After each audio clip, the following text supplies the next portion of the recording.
This KFAN podcast is sponsored by Builders and Remodelers, exclusive Twin Cities provider of Elements Windows. Get the highest quality windows at unmatchable value. Visit buildersandremodelers.com for more details. And just in case you missed it, it's the top 5 sports talkers of the day. Now, it's time for Dan Barrero's Top 5 at 5. Brought to you by Gutter Helmet of Minnesota. Never clean your gutters again.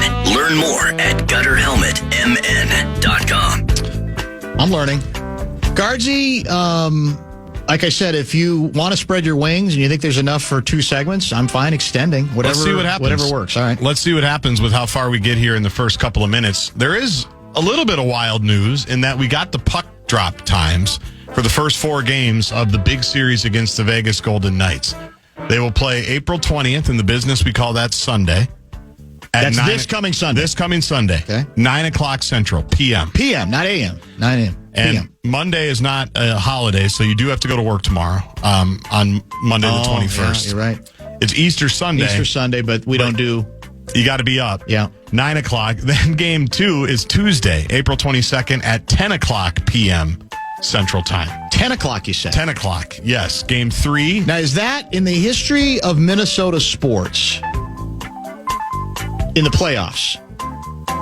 Have we ever had a game in any sport scheduled to start as late as 10 o'clock Central Time?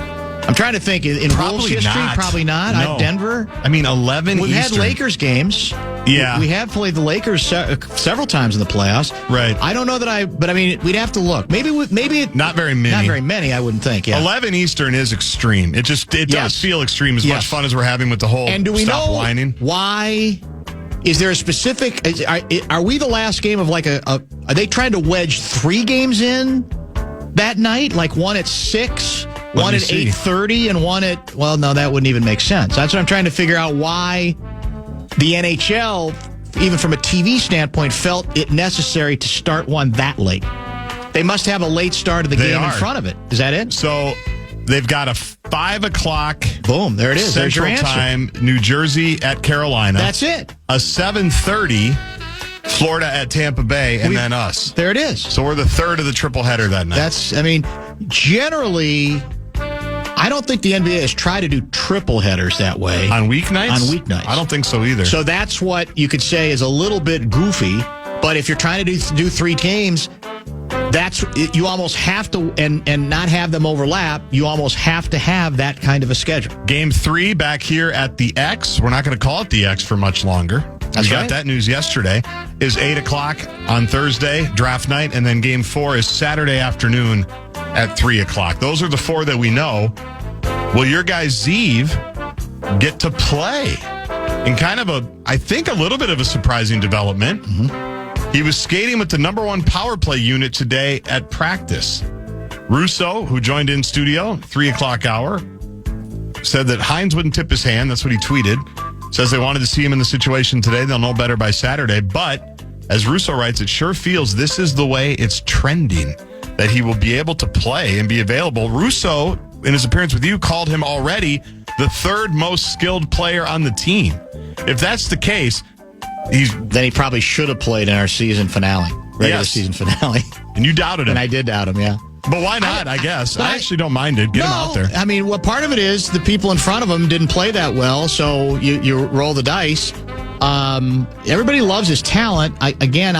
My lack of bitterness about him not playing in the final regular season game was sort of what Russo said. So we're going to have him for 15 years, presumably. And, 1 game up or down isn't going to make that much of a difference, and I understood their logic for not playing him. But it sounds like, in effect, they're saying, well, if we're not crazy about the person he would replace, then let's not overthink it. What are we protecting? And don't act like he's going to curl up in the fetal position if he commits a turnover or he makes one mistake. So, now you're assuming the one mistake, well, I guess it could cost you a playoff game, and that's big too. But regardless, it has gone from, last Friday, Russo saying don't count on him in the playoffs, right? Basically, to I'd be shocked if he is not heavily in the rotation starting with game 1 of the first round series.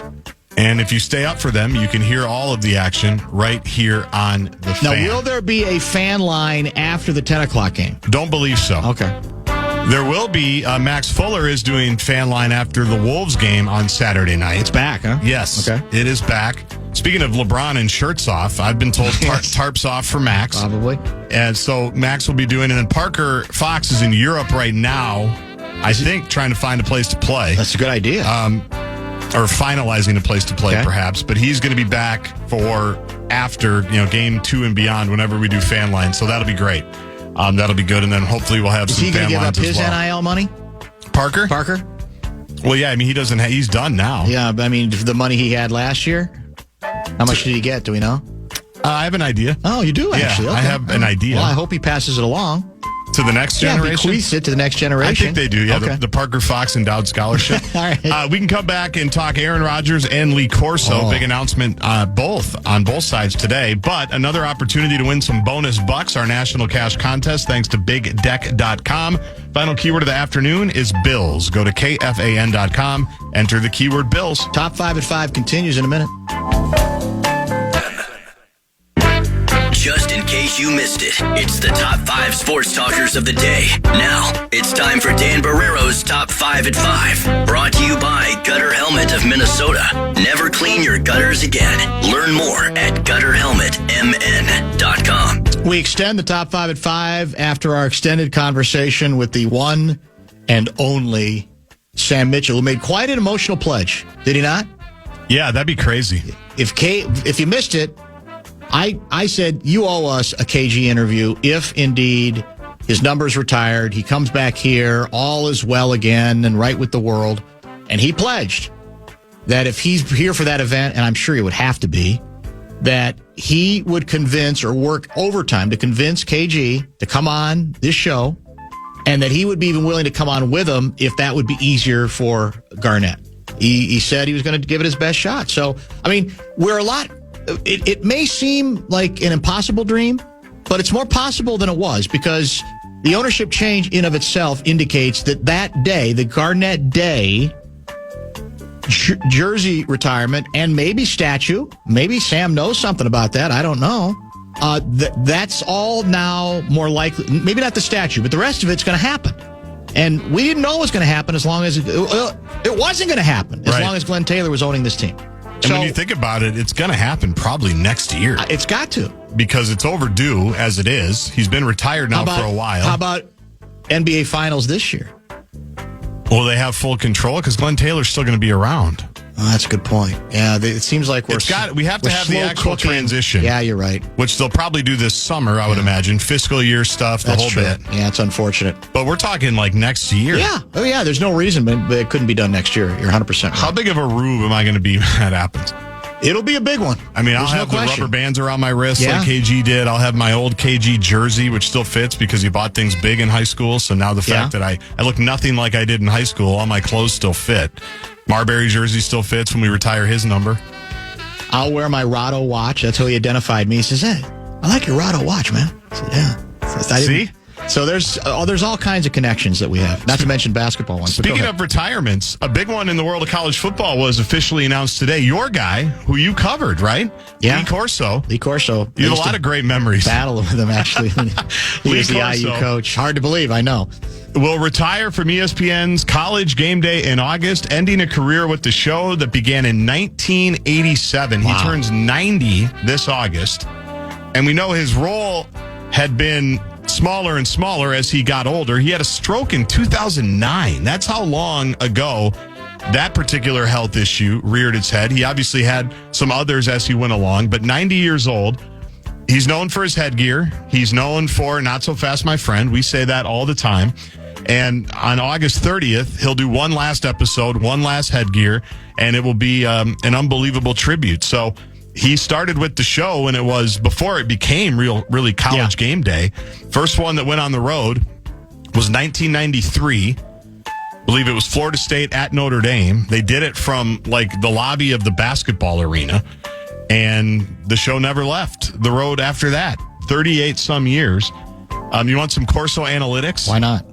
He was 286 and 144. That was his record in headgear selections. One of the 144, unfortunately, includes Goldie's head because he did pick the Gophers to beat Wisconsin in the 2019 game that was here. The school that he has worn the headgear of the most, Glenn Mason's alma mater, Ohio State, 45 times. Alabama, 38.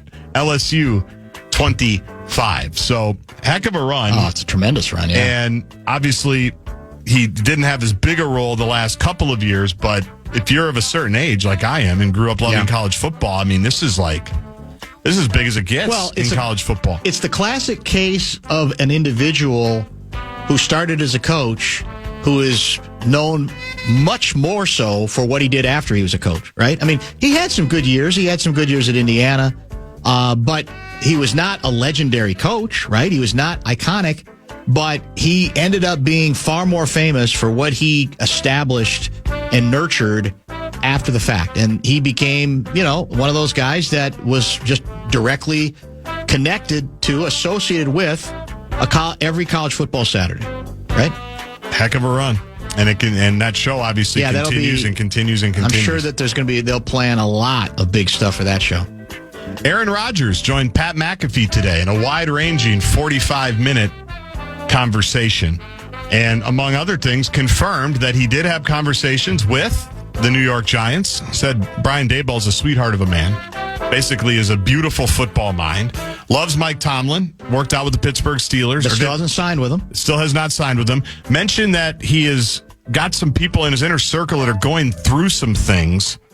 I don't know if it's medical, whatever it is. But that's what he says is the holdup in terms of not signing with anybody. Does that mean he flunked his physical?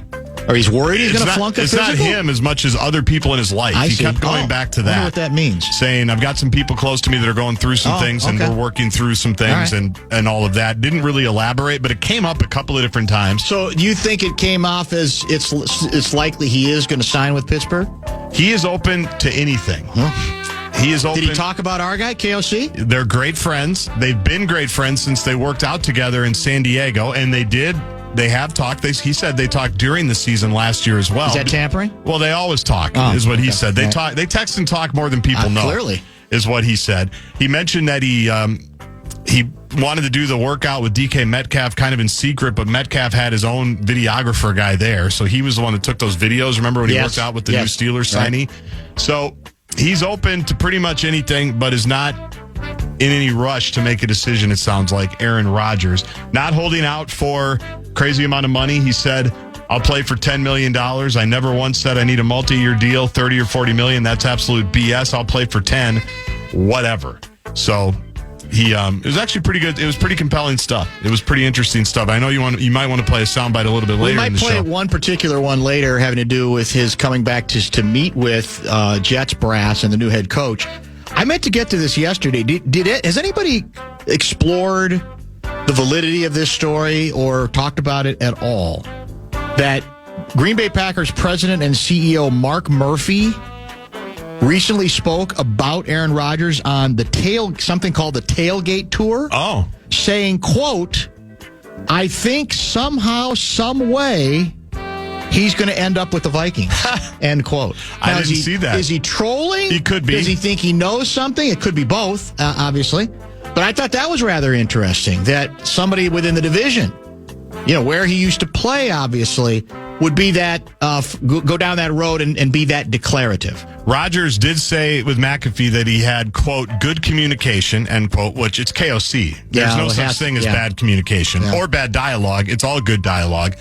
But did say it wasn't accurate that he was waiting for Minnesota to offer him a spot after the team's evaluation of J.J. McCarthy in the offseason program, which is something that your guy Ben Roethlisberger had hypothesized, that maybe they're waiting to see how J.J. comes out of the injury before they make a final decision on A-Rod. He says that's not accurate, and that's not what he's waiting for either. He's just kind of going through the personal stuff, and will make a decision at some point. Speaking of the draft in Green Bay, do we need to... Gerby's got to be going, right? Oh, 100%. To the He's draft. probably involved in the planning. Do we have to check in with Gerby next week? Oh, we probably should. From You're the right. draft, We before probably, the draft? That's a good point. I'm not sure how we handle that, but you would think we would want Gerby to be involved at some point. We'll definitely have to figure that out, because it's either... I'm thinking in prep, And then if there's some kind of controversy that takes place, then we call to troll them.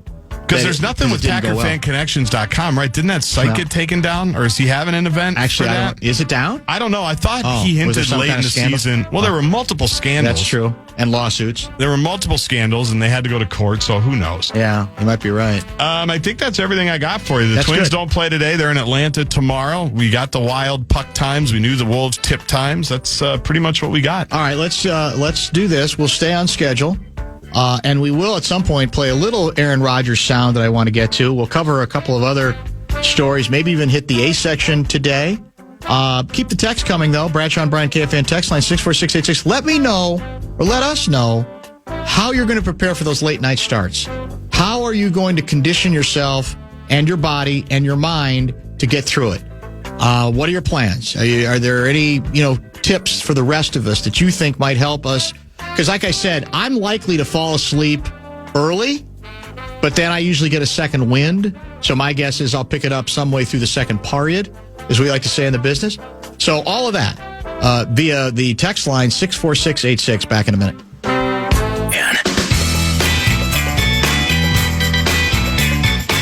You can join the excitement at the Vikings draft party with us next Thursday, April 24th, U.S. Bank Stadium. Secure tickets at Vikings.com/draft party or enter for your chance to win now at KFAN.com keyword contest. KFAN is your home for draft coverage presented locally by Heating and Cooling 2. Go to heatcool2.com. That's heatcool2.com to book your service today. 952 checks in with Dan. He actually named himself John from Eden Prairie. My strategy to combat the late game terrorism is to travel to Oahu for a week, in about a week and a half, so I can watch the game starting around 4 to 5 p.m. That's a great idea. Aloha, indeed. That's not maybe an option for everybody, but it's a good one, it's no epic, question. Yeah. I DVR the Laker games and watch them, or the late games, I should say, and watch them the next morning. Saves me on sleep as well as on time because I can watch them in about a third of the time. Think about Halvey. He just recovered from daylight savings, and now these late puck drop times. Hashtag Halveytown. Hashtag hugs for Halvey. Dan, I've got just the thing. That's got to be a fallness text. That was from Clayton in Rochester. Wow. Yeah. It felt like fallness. Hugs for Halvey. I've got just the thing to get enough sleep for those late starts. Take a nap from 3 to 6:30. Wow. Well, we would sacrifice for the team. That is good preparation. Yeah. We would sacrifice if that's what if that's the only way you can get it done, then we'll be fine with that. I'm planning, writes John from Hutchinson, on partaking in some edibles, some bourbon, lucky, and some homemade Neapolitan pizza to stay awake for the late Wild and Wolves game. See, some great suggestions and ideas are coming in here. Not for everybody, but to each their own. Instead of looking at it negatively, think of it as an opportunity to have so much more good food, good drinks, and in the case of that texter, more edibles. It's an opportunity. It is, yeah. There's no question You about get to that. stay up, hang out, good fellowship. Yeah. Maybe you go to one of our watch parties. We're having 1 million of them for the Wolves in the Wild. It's great. This is the time of year. Austin and Apple Valley. Dan, there's a really very easy way to avoid having to stay up for late tip times and puck drops. Just be a Chicago sports fan, especially if you cheer for teams on the South Side. Yeah, see, that's it. What do we want? They would kill in Chicago to be a factor, to have late night starts. Exactly right. Involving the Blackhawks and the Chicago Bulls, right? I mean, the Bulls aren't out yet, but they got destroyed. Oh, no, they are out. I'm sorry, they are out. That was the 9-10 Yeah, game. they're done. They're done. Yeah, it's over. I wonder how Stacey King took it. I'm not exactly sure. I have conditioned myself all year. Playoffs are about adrenaline, baby. Pre-game power nap's the key to it. That's the secret of the pros on late night games. The pre-game power nap. Yeah, that's got to be an option too, right?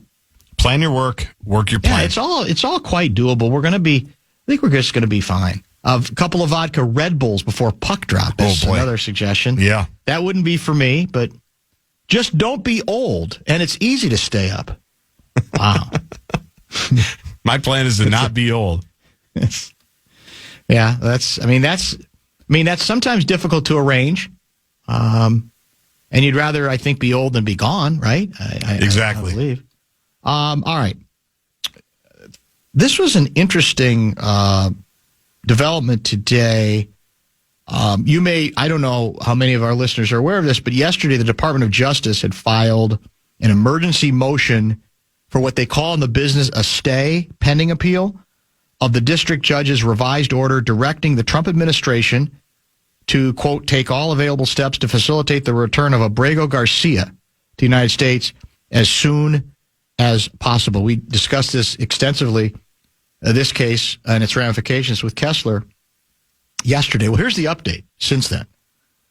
In a 7-page order today by Judge Harvey Wilkinson, a Ronald Reagan appointee, I might add, a Fourth Circuit panel has rejected the Department of Justice's request as both extraordinary and premature. Let me read you a couple of excerpts.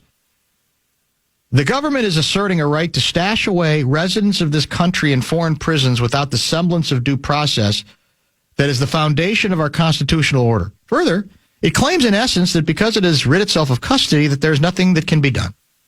This should be shocking not only to judges, but to the intuitive sense of liberty that Americans far removed from courthouses still hold dear. Government asserts that Abrego Garcia is a terrorist and a member of MS-13. Perhaps, but perhaps not. Regardless, he is still entitled to due process, and the Supreme Court's decision does not allow the government to do essentially nothing. It requires the government to, quote, facilitate Abrego Garcia's release from custody in El Salvador to ensure that his case is handled as it would have been had he not been improperly sent to El Salvador. The judge writes, facilitate is an active verb. It requires that steps be taken, as the Supreme Court has made perfectly clear. The plain and active meaning of the word cannot be diluted by its constriction, as the government would have it, to a narrow term of art. Thus, the government's argument that all it must do is remove any domestic barriers to his return is not well taken in light of the Supreme Court's command that the government facilitate Abrego Garcia's release from custody in El Salvador. The judge also, a Reagan appointee, I'll say again, asserts that the executive possesses enormous powers to prosecute and to deport, but with powers come restraints. If today the executive claims the right to deport without due process and in disregard of court orders, what assurance will there be tomorrow that it will not deport American citizens and then disclaim responsibility to bring them home?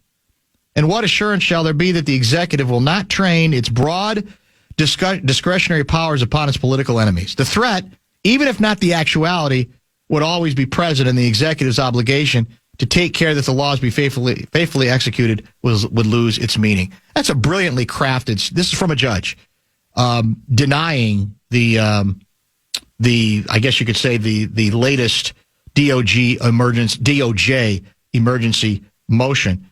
And you know there's another piece of this that we didn't talk about with Kessler later, but that is I think worthy of discussion.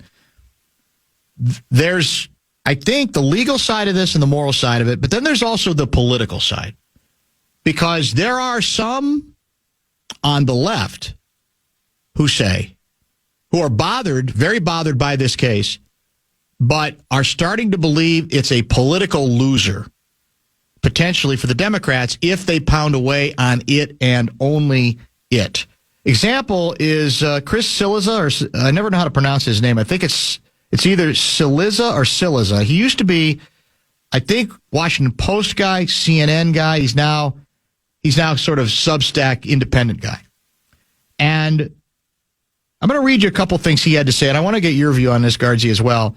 He's attempting to make the case for why Democrats should not keep talking about this case. Now, to a certain extent, again, it's in the courts, and you got to cover the news of it. But the question is the politics of it. Here's the way he writes it. The Dow Jones dropped almost 700 points on Wednesday. The NASDAQ dropped more than 500. The head of the Federal Reserve said inflation was likely to go up because of Trump's tariffs. Did you hear about that? Any of it? Probably not, because the lead story on every homepage and on every hour of cable TV is Garcia. 4, the simple fact is that there can be only one dominant news story at a time, and right now, it's clearly the legal and political fight over the deportation of Garcia. Now ask yourself, which issue is better politically for Democrats? Immigration or tariffs? It's very clear to me that the answer to the question I posed above is tariffs. The key reason Trump was elected was because he promised he would defeat inflation and lower the price of everyday goods. But his tariff policies, at least at this point, have done exactly the opposite. We're in a trade war with China. The head of the U.S. Central Bank said on Wednesday that inflation is likely to go up. Goes on and on and on. Democrats have to show discipline as they seek to rebuild from the political low where they find themselves out of power at every level in Washington. That's not to say they shouldn't talk about the deportation. It is to say, however, they need to always be finding ways to pivot back to the economy and how Trump is not delivering on the promises he made on the campaign trail. What do you make of that? I think that, as Leslie Frazier would say, is exactly right. And to his point, I had not necessarily heard about any of that stuff that he just talked about. Not a lot, at least. Not a lot. Yeah. I mean, you're aware of it, but it's most of the chatter right now is about Garcia, right? Or most of it. Correct. And the more that Democrats continue to highlight it and say, well, we got to get him back, we need to figure it out. And then you're getting also into, it's tough to know what's true and what's not true because we're learning more about him and what he may or may not have been in his past. And I have no idea, but I know what some of the headlines have been about him, whether he's a gang member or not. Is he a good guy? Is he a bad guy? And you're allowing people to distract. I saw an interview or comments from either his wife or his ex-wife about how he was just a bad guy to her in the time that they were together, this whole thing. That's now the story as opposed to what Slizza, our guy, is bringing up. And that should be where the president is extremely vulnerable at this point. That's what we were talking about last week, right? Yeah, no question. We were having Pete Najarian on. Yeah. People were wondering what's going on with the stock market, 401ks. Yeah. Haven't heard a lot about that this week because there is only usually room for one quote-unquote crisis at a time. And that's where this gets complicated because the political calculations matter. Those sort of strategic decisions. You could say it's a cynical way to look at it, but if you're trying to regain power, give yourself the best chance to do it, it's absolutely part of the story. And so you have to think beyond the human level, even though I think, as we're learning again from a Reagan-appointed judge, there is legitimacy to the ongoing concern about the way, on every level, starting with the U.S. Supreme Court, for God's sake, voting unanimously on the way this particular case has been handled. You know, somebody had said the problem with the logic here is, and maybe this also is part of the Trump strategy. There's, if you're a lefty, or if you are a jet, I think you could in some ways say, well, part of what's screwing us up is he's giving us maybe consciously too many options, too many ways to go to disagree with him, right? Yeah. I mean, they mentioned abandoning Ukraine for Putin, threatening to invade Greenland. Whether that's half tongue-in-cheek or half not, it's very difficult to say anymore, but I don't think you can rule anything out at this point. And that's, you begin to wonder if it's like, well, we're just going to flood the zone. If you chase two rabbits, both will escape. That's it. That was one of the great coaching quotes I grew up on. If you're not focused on what you need to be focused on and you're chasing all this other stuff, you can't do everything at once. That's correct. Flood the zone's a great way to put it. It is a very significant issue. And, again, we've got obviously people who agree with us. We've got people who disagree with us. But I have not yet heard, every time I hear somebody text like, well, you guys are idiots. You don't know what you're talking about here. They don't deserve any due process. So do you believe in the rule of law? Do you believe in judges or not? I mean, at some point you have to decide whether you think you have a better handle on the legal implications of a case like this than a guy who's been a judge since the Reagan administration. But the answer is, in 2025, no, you're the expert. You can be the expert. No, he doesn't know what he's talking about. Bought off. Part of the conspiracy that's trying to make things difficult for Donald J. Trump. And there's this constant effort to make it about the record of that individual, which I might not want to stand up for. But again, as is pointed out by the judge in a very, I think, straightforward ruling, that's immaterial to the larger question. And I've said this before. I think most sensible people endorsed the notion that I've endorsed, certainly on this show, for a number of years, going all the way back to the Biden administration. You can look it up. We talked almost from the start of the administration that they were blowing it at the border, that there was no defense for the approach that we were taking at the border, that it was going to hurt on a number of levels. Eventually, the Biden administration figured that out. You could argue too late. I think most sensible people said, fix it, tighten it up. That you don't have to be xenophobic to believe that the numbers that were extraordinarily larger than they'd ever been in pretty much any of the previous administrations at the southern border, that policy made absolutely no sense. And as long as the Democrats continued to deny that there was a story there, they were asking to be defeated. I think most sensible people accept that. I think most sensible people say, well, I don't want people who've committed crimes to have an extra chance to be here. I'm not going to be offended if those individuals get deported. The problem has been the swath is much wider than that now. It's already, and it's about, I think, to go even wider. And I'm not sure that's what, in fact, the polls prove that most Americans, not just the ones who text us, but most Americans don't want to see everybody deported, because the premise of those who want everybody deported is they're all criminals. They've all got records as long as their hand, as their arm, whatever the case may be. And there's just not any truth to that. So I think the sensible individual is saying, yeah, you needed to tighten things up. You have tightened things up. If you have evidence of individuals committing crime, there have been a lot of people who've been deported with significant evidence against them. No, I don't think anybody's complaining about that. I'm not in the mainstream, I don't think. But this game has sort of become the game of, do I really need to stop? Well, why can't I keep going? Who's going to stop me? And eventually we're going to have that moment where there's going to be a showdown, and the decisions are either going to be made that there's a belief in the separation of powers, and we're going to respect what we've had set up in this country from its inception when it comes to judges, and that the executive branch is going to respect that or not respect it. And I think that's perhaps the concerning thing to a large extent that, might be as we move forward as well.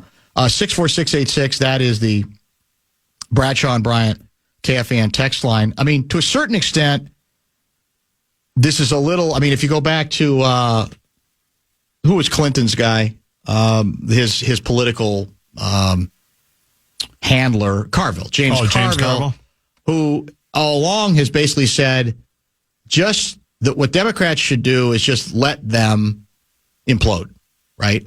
And some people have said that makes sense, and then you just wait for them to do so much irreparable damage, and then we'll start the recovery 2 years from now in the legislative races, and then presumably in the midterms, and then 4 years. And then there are others who say, well, that sounds good, but there might be too much going on to necessarily go, just sort of adhere to that policy, and we're going to keep our mouth shut about everything. But we know, because this happened to a certain extent in the first Trump administration, that there is a lot of strategery, as somebody once said, that has to go into the fights you pick. And the ones you go to battle over, the hills you think are worth dying on, and then you almost have to discipline yourself into saying, well, this looks like red meat, but is it as important to most of the average citizens out there than, for example, what seems to be going on with the economy, the way the tariff thing has been sort of implemented in as haphazard a fashion as it is, to the point now that we have we're in a full trade war, is what they tell me, with China, and that's not necessarily going particularly well. And the sad reality is we have too many people who, if one member of the Trump administration says, well, they're all at the table, it worked, everything worked, that's enough for people to say, well, that's it worked. Well, we actually don't know that it worked. Being at the table doesn't mean anything until you find out exactly what these deals are. Trump has already blinked on a couple of them, quite frankly. So, but if you have enough people in the administration just continue to hammer away with, well, it's working. Everything's working that he's saying. It's going exactly like he said it is. Whether it is or not, if you're hardcore, I guess, for him or any Democrat or Republican that you're interested in, then you really don't even have to follow the story, right? You just have to follow what that leader of the administration is saying on that particular issue. This is happening to a large degree with RFK Jr. and some of the stuff he is saying after he kind of pulled his reins in when he was during the hearings on Capitol Hill. Yep, being confirmed. And now I think you're seeing more of the real Bobby Kennedy Jr. and sort of kind of making it up as he goes along. So we'll see where that part of it goes. One other thing that I wanted to mention, we had talked with Kessler also yesterday about this notion that we have a culture of fraud in the great state of Minnesota. In fact, we've had a couple different individuals, a couple different U.S. attorneys who said it. Have you heard about this case involving, there's two individuals, I think a couple, allegedly engaged in a scheme that defrauded Medicare, Medicaid, and other insurers. The Eden Prairie couple. Yes. They were overbilling for what's called neurofeedback therapy. I did read this. Each count charged with 6 counts of wire fraud and 1 count of money laundering. The scheme goes all the way back to 2018. Couples submitted hundreds of thousands of fake claims to insurers, many of which the insurers paid. Millions of dollars in fraudulent proceeds were transferred from separate bank accounts, etc. And eventually, the funds were allegedly used to purchase a mansion in Eden Prairie, pay off their living expenses, etc.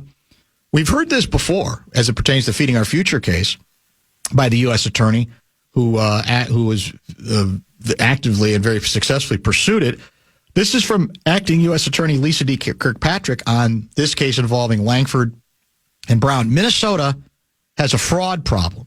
This case is yet another example of defendants defrauding government programs out of millions. This type of widespread fraud is unacceptable and will not be tolerated. Let's be honest about this. Let's be frank. These stories still do not elicit the reaction that they should from Democrats in this state. Democrats in power. There is not the stomach to hit this stuff head on and to say, yeah, this is a problem. And we have to be willing to take some responsibility for figuring a better way out of this thing, given the fact that for the last several years, we've been running the damn state. And there is a carelessness that it almost to me falls in categories. We got the surplus. We got so much money. What the hell? What's the difference? And that creates the kind of cynicism that also elicits a reaction politically as well.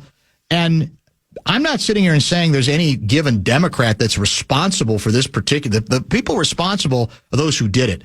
But what is I think being said by several U.S. attorneys is it's too easy right now. It's become too easy. We've become a little bit too cavalier. And that, of course, starts front and center with the Feeding Our Future case. But as we talked about in the last several months, there's several others as well that are not as big in terms of how much money was wasted or squandered, but also are indicative of a problem. And the game is, well, if the Republicans, in this case, within the state, nationally, as if the Democrats are pushing some of this stuff about the guy sent out of the country, well, then it's I'm not going to acknowledge any of that because it's us versus them. But within the state, I think the same thing largely happens on these stories. It's, well, the Republicans are pushing this stuff. I can't give them the advantage. So instead of acknowledging that we've got an issue, and again, the people saying this are working U.S. attorneys who are saying, I'm seeing stuff that I didn't think I'd ever see here before. Where was the other story we had? Well, we talked about it with Kessler yesterday. Well, it was the Feeding Our Future case, and it was an interview in Alpha News with the U.S. attorney who successfully was the lead prosecutor on that case, saying the same thing. Said, you you associate this stuff. I started in Chicago. He said, no, you associate this kind of stuff with Chicago. It's almost like it's a joke there historically, right? It's almost considered tradition, for example, out of Illinois, if a governor ends up in the Who's Go. Right, or doesn't. Or, it's actually bigger news if he doesn't. What happened? Yeah. And he's saying, well, that we were supposed to be better than that. We were supposed to be different than that. And right now, it doesn't feel very different. And what was also acknowledged in that interview, the Alpha News interview with Liz Collin, was that, and we've talked about this a little bit before, what scared people off in that case, race was used to manipulate in the most cynical way possible. Well, I'll tell you how we can fend off the investigation. We'll cry racism. In this state, you cry racism, you're dead. People are going to back off, regardless of whether the charge is legitimate or not. And that's about as cynical a manipulation of an important subject, race and racism, as one could have. That should offend people in this state. That should offend lefties in this state who are committed to the idea of trying to root out racism whenever possible. In this case, it was used falsely and cynically to try to hold people, keep everyone in check on how far and how ambitious they were willing to be. So, you could say nationally, locally, it's still, it always seems to, in our discussions, come back to it all depends on whose ox is being gored.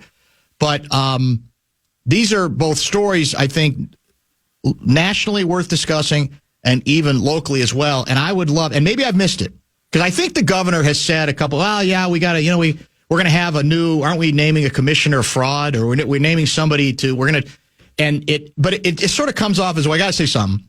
I got to cover it somehow. Rather than, well, this is an embarrassment to us. This is an embarrassment should be an embarrassment to the entire state, especially when we had to have the feds actually save our ass on this. We had to have the U.S. attorney come in and take care of this in a significant way. Otherwise, it didn't seem like we had the stomach for it or the interest in actually getting to it. And in the case of Keith Ellison, we even had, as we talked about with Kessler yesterday, stories indicating that his inclination was, hey, I'll talk to some people. I got some clout. I'll talk to some people. Now he can say he wasn't at that point. He didn't realize who he was talking to in that regard. But it doesn't inspire confidence that the people who've been running this state seem all that interested in following the story. And in this case, the story is hundreds of millions of dollars. Right? What was the final total we're at now? Wasn't it like 277 or something like that? Maybe even more. Yeah. $1 million. Closer even at some point, I think, to $500 million was being stolen from people who was all set up to do, which was what? Was to feed people during COVID, right? That was the whole point of it. Top of the hour pause. When we come back, what do we got? Details on how you could win Wolves-Lakers Game 3 tickets tomorrow. For the game a week from tomorrow, all day tomorrow on The Fan, we'll be giving away Wolves-Lakers Game 3 tickets if you can stay up for the late tip time. That's a good team. Get ready for a night of high-octane country rock. Brantley Gilbert bringing his electrifying show to the Ledge Amphitheater Friday, May 9th. Don't miss out. Get the full details and your tickets at KFAN.com, keyword calendar. Assistant U.S. Attorney Joe Thompson was the individual whose name I had briefly forgotten, the Assistant U.S. Attorney. He, of course, prosecuted, was the latest prosecutor in the most recent trials involving two individuals, including Amy Bach and Salim Saeed. Last month, the jury found them both guilty on all counts leveled against them, and those were big fish, you could say. They were high up on the food chain. And in that piece, that interview, Assistant U.S. Attorney Joe Thompson also uses that same term referring to a culture of fraud in the state right now. Now, again, it'd be turned into a cliche, but when you have two different U.S. attorneys on different cases saying it, I think it is worthy of some discussion. Now, you tell me that there's going to be an opportunity for some lucky KFAN rube to win a pair of tickets to see Game 3, Wolves-Lakers series. Is that correct? Yes, the first home game of the series, Game 3, next Friday night, Target Center, House of Pain, 8:30 tip, I believe, on that one. All day tomorrow. Power Trip, Okay. Paul Allen Project, Program, and Bumper to Bumper. So each show is giving away tickets, you're Each saying? show outstanding. is giving away a pair of tickets. Oh, that's great. And it's all via talkbacks. Talkbacks I tomorrow. love it. The iHeartRadio app, you've got 30 seconds tomorrow during every single show to tell us how you think the Wolves are going to beat the Lakers. Oh. I would just say, listen to Sam Mitchell from today. Oh, he's pretty optimistic. He gave the blueprint. You got 30 seconds where each show's going to pick one, and you have an opportunity to win tickets for Game 3. Are you automatically disqualified if your rationale is you don't think they're going to win, and here's why? Do you kind of have to pick the Wolves to? I mean, I'm sure there's a lot of people willing to go along with the bit for the sake of the bit. So play along. Don't try to be contrarian. I would just play along. And go, look, man, I don't like our chances. Because we don't need that energy at Target Center. No? I'm just speaking for this show as a guy who's probably going to pick it. I don't need that kind of energy. Okay. I've already got Jeannie Buss doing Sirius XM interviews, coronations. We already know what Luka and LeBron are going to get away with. I don't need that kind of energy at Target Center next Friday night. I love Sam. Sam picked us to beat the Mavericks, too. Well, he was right. We should have. You're right. We had every game won, and then somehow ruined it. They finished much stronger than we did. Now, it is fair to say, I don't think they're going to have as many. Wasn't there a game in which they had like 3 big men? Wasn't there a game in which one of their big men was like 9 for 9, all dunks on alley-oops? I think there were like a couple. There might have been a couple. It felt like a couple. Like that, yeah. Well, you know what's not going to happen this time? What's that? Kyrie Irving's not going to be able to foul Jaden McDaniels and then have the ball go off Jaden. We'll still get screwed. And then with a 2-point lead, and we should have gotten free throws instead. Yeah. Dallas gets the ball. Stan Van Gundy's not going to be able to say, well, this sucks for the Wolves. That's not going to happen because that rule got changed. Now, what's the next rule that's going to get changed because we get jobbed? We'll get jobbed by We'll have to watch some the other series. technicality will take place. We'll have to watch the series to see how that plays out. Are you willing to go? Does Vegas? You can bet on everything. So I'm assuming you can bet on whether against some kind of odds or whether Anthony Edwards is able to stick to his pledge that he will not receive a single technical foul for the entire postseason. I'm sure they have those props. I wonder, is that like prohibitive? They like 500 to 1, 1,000,000 to 1? That's a tough 10,000 to 1? Because that one could be tampered with. You know, that's how we catch all these athletes. They notice that their over-under for rebounds is like 3, and then they check themselves out. The one guy, Jonte Porter, right? Didn't he? Yes. He's the one that got banged for it. That's true. He took himself out for like an eye injury and hit the under, and somebody bet like $1 million.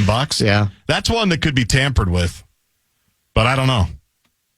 I hope no one does that sort of thing. I'll be honest. I'm less concerned with Anthony whether he sticks to that pledge. It's not just the technicals for me with him. It's just the general demeanor of how far inside himself he gets when he gets frustrated, because that won't do this team any good. You know, I bet he's pretty locked down. Mike Conley said it. You got to start thinking second and third level, and that means beyond just your ability to beat somebody off the dribble, to hit a three, to get to the basket. It has to be, as he said it, you got to start thinking it like LeBron. You could say that's still unfair. LeBron's 40, and this kid is, still 23 or 24, about to be 24? 23, yeah, going to be 24. Now, we said this is his 5th year. So, I'd say you got to treat him. He's not like he just got in the league. So at some point, the big jump is going to have to be made. I think Sam's views seem to be more that he's more concerned with will the rest of them, will the complementary players, Jordan's teammates were called the Jordanaires. What would Edwards' teammates be called? The sort of the supporting cast. It's got to be something around Ant, some kind of a name, yeah. Is how they perform. And I'm with them. It sounds like Sam thinks you got to try to keep Rudy. I think the way he put it was, don't fall for the bait. If they go really small and take their only real center, you could say, off the court to go even smaller, don't necessarily feel like, well, then we got to go small. I think going small should be selective. I don't think you always have to have Rudy on the court. I think there's stretches where you go, it makes more sense for us to go smaller here. But I think you have to find a way to make them pay. And the question is, when they go small, can Rudy get burned enough that it really hurts you? I like to think. I mean, I think he'd be up against. Is it Hachimura?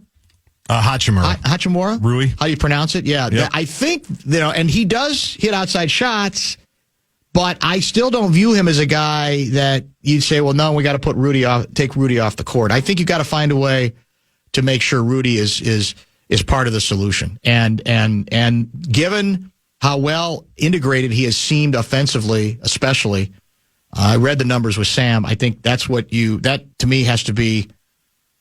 I'm not sure they win the series if they don't get something out of Rudy. I don't mean he has to dominate, but I think he's got to be a big part of what they do. He does. He's got to make his free throws, which he's done this year because he's probably going to get fouled a lot, especially if they are going to him in those situations.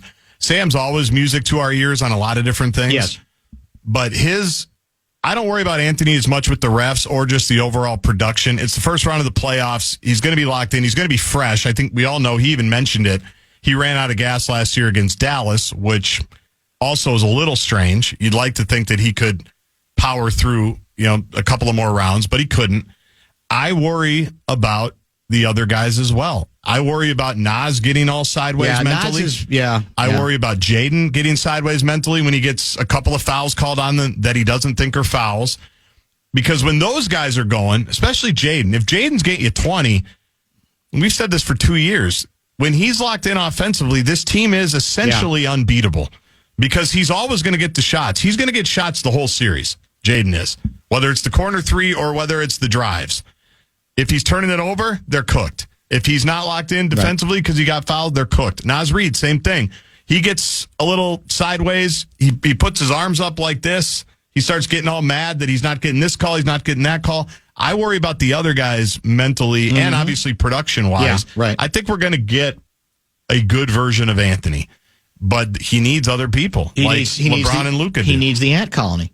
The colony, that's the obvious one. He needs the colony, doesn't he? I wanted years ago. I got mocked. I liked for like a section of the fans of the stands, the ant farm, but I didn't go anywhere. No one else seemed to like it. So, but the colony even sounds better. The ant colony. Why not? What's wrong with it? I do like that. It's not bad. I mean, we'll see. I mean, we got to gain momentum, and that means you got to get out of the first round. To get anything sustained, you got to play longer than one series again, correct?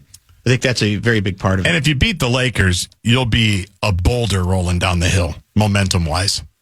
Everybody will be feeling good. Yeah. And you might have a matchup against Jimmy Butler and Steph Curry. If they beat the Lakers nationally, they will become if not the favorite, like they will become a year ago. A favorite again. Yeah. Like, well, no, there's no reason they can't go all the way to the NBA Finals this year after they took out the Lakers. Let's take one more quick break. We'll remind you what you missed earlier today and also what we have coming on a very special program tomorrow.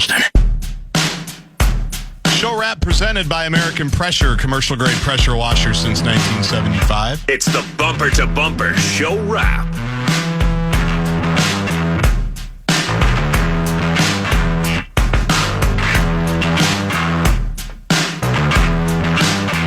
Outstanding guest lineup today. Sam Mitchell joined us between 4:30 and about, 5:05. Russo Radio was in studio. First time in a while we have had him in this studio, and he joined really most of the 3 o'clock hour from about 3:15 until 4 o'clock or so. If you'd like to podcast, tomorrow's show will include visits with Ben Gessling, Lavelle E. Neal III, and perhaps adding a thing or two before we get to actual game time or actual show time tomorrow. Fan and Demand and Wild Weekly tonight. You shouldn't cite anything Liz Collins says without a disclaimer. Alpha is the real fake news. For the record, what I was doing, 612 guy, was quoting an interview that she conducted.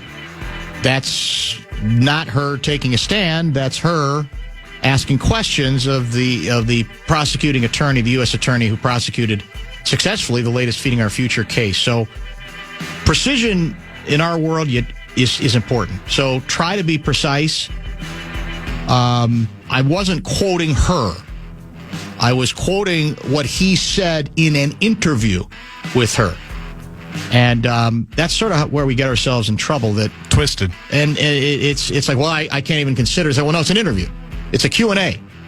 And if you bother to read the interview, it was a pretty good interview. Kessler made that same point yesterday when we talked.